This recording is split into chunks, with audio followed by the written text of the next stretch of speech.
Hello YouTube, Triumph Guy here today, and I'm going to be replacing the air filter on this Peugeot 208. First things first, open up this. So if you look on the right hand side of the engine here, you'll see the airbox. And basically we're just going to remove it because these screws aren't accessible. So the first thing you can do is press in on this tab, and on the other side, just push it in and pull it up like that. Now we're going to undo this Jubilee clip, just there. I'm using a 7mm. But you can use a flathead, but I'd recommend using a 7mm over the flathead. It needs to come all the way off. There's two ways now to disconnect this. You need to push these in and pull that out, or what I like to do is just pull the whole thing out like that. It just comes up and out. Next thing we can do is just make sure this is loose enough and just give it a little pull this way.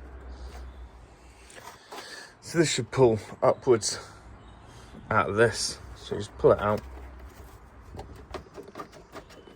As you can see, that just comes out like that at this end. You pull it towards you and up out it comes.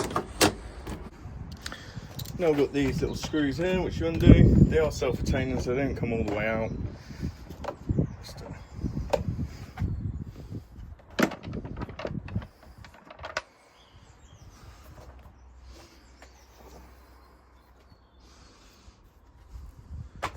So as you can see, there's lots of leaves and stuff in there. Right, we're just gonna tip them out and then use a hoover just to get rid of any other debris.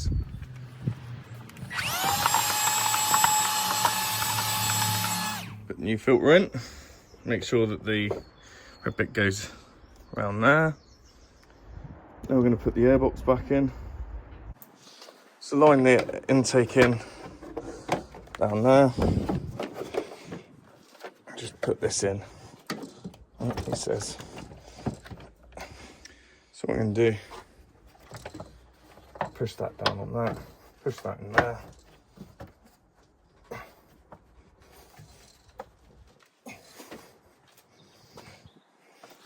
Just going to put this back in this clip. It says. Do that up. That's you. Good to go. Oh, and put this hose back on as well. Remember, it's the blue side down first. Listen for that click. And then this bit in. Okay, tighten that up. Thanks very much for watching. Please make sure you like and subscribe. If you like, if you've got Peugeot 208, then obviously I will put a playlist in the comments so you can view all sorts of maintenance on this car.